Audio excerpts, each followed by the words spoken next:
একটা সময় ছিল যখন মন চাইলেই দিনের মধ্যে 1-2বারও দেখা হয়ে যেত। কত আড্ডা, ঘুরোঘুরি, গল্প করেই সময় কেটে যেত আমাদের। আর এখন সময় ও ব্যস্ততায় বছরেও 1-2বার দেখা হয় কিনা।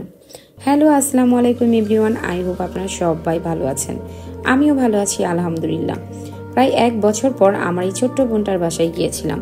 অনেকদিন পর দেখা হয়ে কি যে ভালো লাগছিল তা বলার মতো না। রাত বাজে 1:30, হঠাৎ দিয়া বলল, চলো আপু একটু ঘুরে আসি। ঠিক আগের কথা মনে পড়ে গেল। আমাদের ঘুরোঘুরির কিন্তু কোনো মাথা মুন্ডু ছিল না। মন যখন যা বলতো তাই করতাম।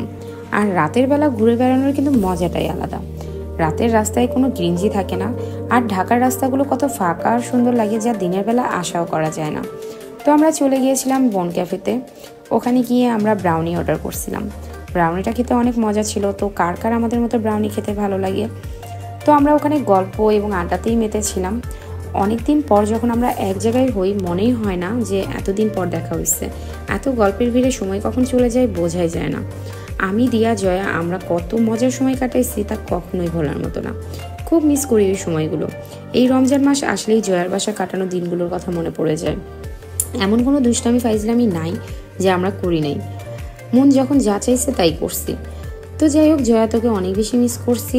আর এখন তো আমরা সবাই অনেক ব্যস্ত হয়ে গেছি, কিন্তু তোরা যেখানেই থাক তোদের জন্য সব সময় দোয়া, ভালোবাসা ও শুভকামনা থাকবে। তো রাতের আকাশে চাঁদ দেখতে আপনাদের কেমন লাগে বলেন তো? আমার তো খুবই ভালো লাগে। তো আমি একটু আমার সাথে চাঁদটাকেও ক্যামেরা বন্দি করে নিলাম। এরপর আমরা ওখানে কিছু পিকচার উঠালাম, ঘোরাঘুরি করলাম, তারপর আমরা বাসায় চলে আসলাম। তো সবাই ভালো থাকবেন। আর আমার এই পুরো ব্লগটা দেখার জন্য আপনাদেরকে অসংখ্য ধন্যবাদ।